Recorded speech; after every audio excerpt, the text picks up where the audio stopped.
In pursuit of the so-called true love, Mary broke with her father. In the dead of night, she abandoned everything and eloped with her lover. However, when she was pregnant and physically exhausted, she found herself double-crossed by both her sister and her lover. Mary could barely believe it. She silently nestled into Shelley's arms, trying to convey her stance through these intimate gestures. But the next second, Claire directly posed as the mistress in front of the servants. What was even worse came at night. Shortly after Mary fell asleep, Claire burst into her bedroom with Shelley, screaming that she'd had a nightmare and was too terrified to sleep alone. Without thinking, Mary prepared to escort her back to her room, but Shelley stopped her. He then put his arm affectionately around Claire's shoulders and left with her, not returning until daybreak. Mary was heartbroken, but she had no standing to rebuke them. After all, her love with Shelley had also been built at the expense of an innocent woman and child's happy life. Their love story was more dramatic than any novel. Mary was a girl who loved reading in the cemetery and telling ghost stories. She often draped herself in a white sheet to scare people and would laugh at the frightened looks on her younger siblings' faces. However, the downside was that she couldn't sleep well at night. Her younger sister Claire was very timid and often had nightmares at night because of the scares during the day. After a night of tossing and turning, Mary would lose her sleep as well. Alone with a candle, she would go to her father's library, take out the book that had accompanied her through countless nights, and stare at the portrait printed on it. Do you miss her? Warriors like your mother are never long for this world.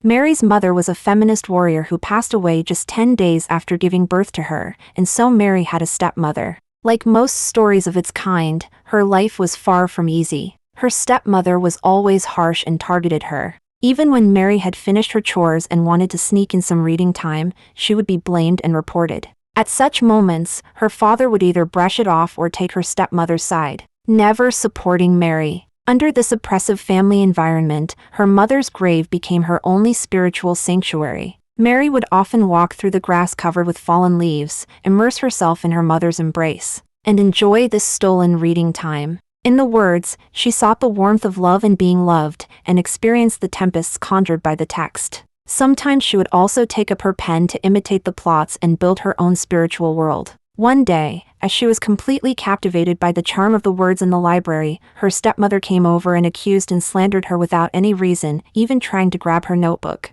Mary couldn't bear it and pushed her to the ground during the quarrel. Unfortunately, her father walked in at that moment. She pushed me. Did you not see her push me? I didn't do anything. I can't live with someone like this. I didn't do anything. It's enough.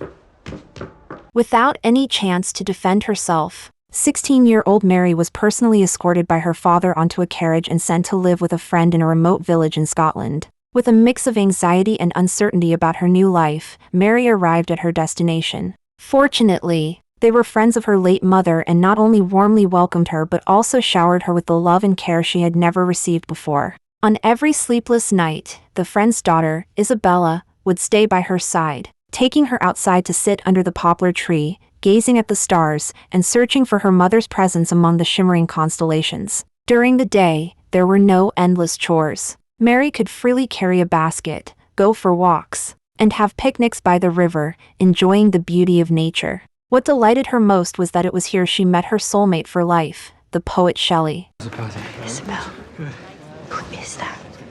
I'm Percy Bysshe Shelley. I'm Mary Wollstonecraft Godwin. Of course. I am a great admirer of both your parents' work. The spark of love ignited between them. The man was handsome, the woman spirited, and they were a perfect match. Their shared passion for literature tightly bound these two rebellious souls together. They had endless conversations, and their correspondence soon piled up into a thick stack of letters. Shelley was the first to fall in love, and during their private moments, he couldn't help but ask about her age. Amid their playful banter, Mary's heart, like an icicle hanging from a branch in the warm sunlight, gradually melted and accepted him, turning into a series of shy and romantic love poems. The sound of their hearts beating in unison shook her entire youth. But, as always, happiness was fleeting. A letter from London arrived, saying that her half-sister Claire was seriously ill and might not have much time left. Mary didn't have time to say goodbye to Shelley and hurriedly boarded the carriage back home to see her sister one last time. However, seeing her lively and energetic sister, she knew she had been deceived. Thank God! You're finally back! So you're dying. Only from boredom? Mary felt both helpless and frustrated. Trapped in a family that held her hostage through guilt, she tried every means to enrich her soul, and Shelley's poetry became one of her few sources of spiritual nourishment. To her delight, Shelley managed to find his way to London and re-entered her world under the pretext of seeking mentorship. In the midst of their surging emotions, they couldn't help but exchange glances filled with affection, right under the watchful eyes of her father, who was too preoccupied with his own excitement to notice their unusual interaction. He even asked Mary to show Shelley his collection of fine poetry in the library. How are you here? Clearly, I'm not only here to see your father. To once again feel the curdling of my blood and the quickening of... These were the exact words Mary had said to him during their first encounter, and she was pleasantly surprised that he remembered them so vividly. Her heart fluttered with excitement. She couldn't help but lead him to her secret hideaway, a place she considered her sanctuary, where she revealed her true, unfiltered self to the man she loved. As if fate was playing a prank on them, the heavens decided to join in the fun. The two of them laughed and ran to a nearby church for shelter from the rain. Even with their hair soaked wet, their passion and love for each other shone through. Taking advantage of the priest's inattention, they sneaked a taste of the church's precious wine, almost getting caught in the act. In their haste to hide, they bumped into each other, their eyes locking in a gaze filled with tender affection, and everything that followed was as natural as could be. But love, as sweet as it was, had a painful sting in its tail. Oh, give it to me! Give it to me, please, Mary! Miss Godwin, Yes. I am Mrs. Shelley, Harriet Shelley, and this is Ianthe, our daughter. It was like a bolt from the blue. It turned out that Shelley was not only married but also had a daughter with the woman standing right in front of her, and he had never mentioned any of this. Unintentionally, Mary had become the other woman in a broken marriage. Looking into the eyes of Shelley's wife, filled with hatred, Mary felt each breath was a torment and didn't know how to face the accusations. To make matters worse, her malicious stepmother had witnessed the entire scene from behind the bookstore window. Seizing the opportunity during a meal, she deliberately brought up Shelley's wife in front of everyone, causing Mary great embarrassment. Shelley tried to defend himself, claiming that his marriage was in name only, devoid of love, and that his only connection with his wife was providing financial support for their daughter. Later, he sought Mary out privately and explained that he longed for free love, but the rigid social norms were suffocating him. He wanted to take her away with him. As the daughter of a feminist warrior, Mary naturally rebelled against the constraints of etiquette, but she also knew that breaking up someone's marriage was wrong. Therefore, she refused Shelley's proposal to elope. However, her stepmother once again provoked her, calling Mary a promiscuous woman just like her deceased mother. In Mary's heart, her mother was as pure as a snow lotus on an iceberg, and the stepmother's slander trampled harshly on her bottom line. Rage consumed the last bit of rationality of the 16-year-old girl. She wanted to escape, to run far away from this suffocating home. As for reputation and status, those gaudy things could no longer hold her back from chasing freedom. Mary dragged the man to her mother's grave, where she gave herself to him completely, body and soul. Then she stormed into her father's office, declaring their unwavering love for each other. Even without marriage, she would be content with him. Don't let them get the better of you, Mary. And you forget whatever fantasy. Really suggesting I could only be with your daughter if we were married. If you ever see Mr. Shelley again, prepare to lose the love of a father forever. But her father forgot that the daughter he had raised not only inherited his wisdom and writing talent but also the bravery and rebellious spirit of her mother. Mary, along with her stepsister who also longed for freedom, eloped with Shelley. They moved into a cramped, dilapidated attic, reveling in the flood of light pouring into the dark world that freedom brought, but they soon faced a backlash. Shelley's new book was a flop, and her father refused to provide financial support. The trio's life quickly fell into poverty. Mary had to take on the household chores. One day, in the noisy marketplace, she ran into her father and tried to greet him, only to be treated like a stranger. Dejected, she returned home to find that Shelley had somehow acquired a large sum of money to buy laboratory equipment. Mary had always loved scientific experiments. Watch this. Whoa! I know how much you love science, Mary. To cheer her up, Shelley had the sisters dress in expensive gowns to attend a scientific performance. The sparks flying and the twitching frog legs, like magic, reignited Mary's passion for science and planted the seeds for her future creation. Soon, Mary became pregnant. They were immersed in the happiness of soon becoming parents. Hey, a baby. You think it's a girl? She will be our very own prodigy. Auntie, come here. Little did they know that in the eyes of Shelley's abandoned wife and child, all of this was a cruel irony. Shelley's wife had once sharply pointed out Mary's fate. A poet's love is like the clouds in the sky, the moon and the stars, all show and no substance. Now, Mary was experiencing the backlash just as she had predicted. Her love, which she had pursued at the cost of everything, turned out to be as fleeting as fireworks in the night sky. After their first post-elopement dinner party, Shelley's friend Hogg came knocking. Upon learning that his friend was out, the man began to make advances on Mary, who was keeping the accounts. She struggled with all her might to break free from his offense and shackles. It wasn't until Shelley came home that Mary dared to reveal her grievances and fears. I have no quarrel with you and Thomas becoming lovers. Oh, but I don't want to be with anyone else. One That person. is poor logic, Mary. Do you wish to be with someone else? You're a hypocrite. Like your father.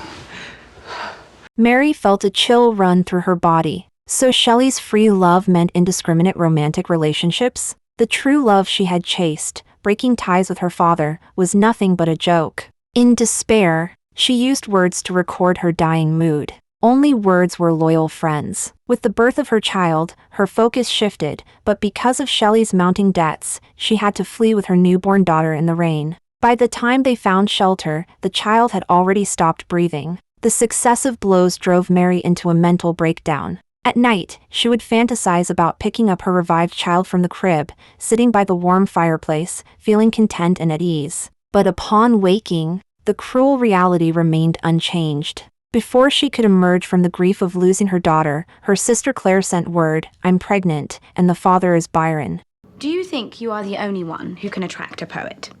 In fact, I am very aware of your abilities. It was then that Mary realized Claire had been secretly competing with her, even hiding from her to have trysts with the notorious womanizer, the great poet Byron. Faced with her sister's plea, she had no choice but to take Shelley and Claire to Byron's villa in Geneva. At the villa, Byron warmly welcomed Shelley, and their close demeanor made Mary feel very uncomfortable. The only fortunate thing was that there was a doctor at the villa who loved science. Mary, recalling the doubts she had after watching the scientific experiment at the theater, could the dead really be brought back to life, began to explore the possibility of reviving the dead with the doctor. Mary even cut her finger with a pen tip to simulate the experimental methods she had seen in the newspaper. Everyone knew of her obsession.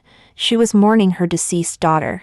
On a rainy night, Mary was awakened by a thunderbolt, and the fantasy of an electric shock resuscitation surgery unfolded in her mind. Her loneliness and anger transformed into a vengeful monster, and she took out her frustrations in her imagination. The continuous rain trapped everyone indoors. Byron proposed a ghost story competition. Oh, this infernal copying!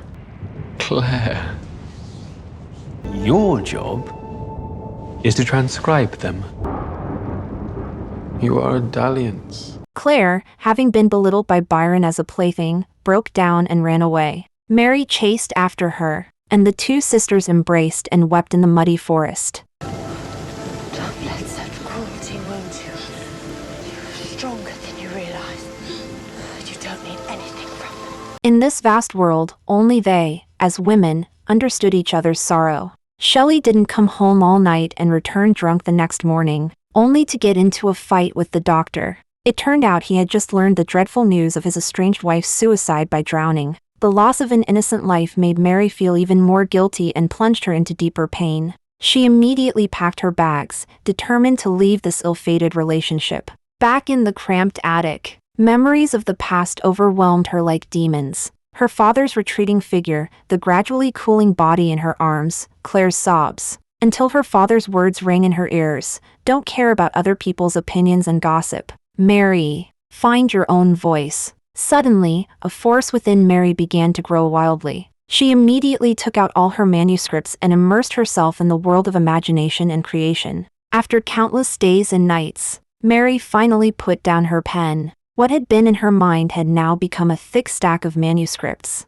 Mary placed it on Shelley's desk with a thud, without saying a word, and then turned around and went back to her room to catch up on sleep. Shelley was captivated by the plot in the book, but he didn't immediately understand why the doctor created a monster instead of an angel. Mary's accumulated grievances finally burst forth. What would we know of hope and perfection? Look around you. Look at the mess we've made. Look at me. It makes sense this way. Mary carried her work to seek out publishers, but kept hitting walls. No one would believe that this young lady had the ability to write such an excellent work, and some even hinted that she had plagiarized from her husband Shelley. Mary argued her case. Did you ask this of Mr. Shelley when he first presented his work to you? Or do you save this insult for young women? This is my story. How dare you question a woman's ability to experience loss, death, and betrayal? It's all in this story, my story. The only person who could empathize with her was her sister Claire, who saw herself in those seemingly perfect chapters. In the end, only one publisher was willing to print 500 copies, on the condition that it be published anonymously and that her husband Shelley write the preface. Didn't this mean that the rumor that the book was written by Shelley would be confirmed? Shelley didn't mind. As long as the book could be published, he was willing to cooperate in any way. But Mary refused to compromise and had a fierce argument with him. However, the public didn't care about the truth. The book was eventually published anonymously. Fortunately, Mary still had her father, who loved her and cared for her quietly. Her father and Shelley joined forces to clear her name. Gentlemen, welcome. Thank you for coming to celebrate the success of Frankenstein. The author of Frankenstein, or A Modern Prometheus, is, of course, Mary Wollstonecraft Godwin. It is a work of singular genius, and she is indebted to no one. At the celebration party held in the bookstore, they effectively refuted the doubts about Mary. In this cold era, a woman's voice was finally heard. In the second edition of Frankenstein, Mary Shelley's name was finally reprinted in gold on the cover, and no one could take away what belonged to her anymore.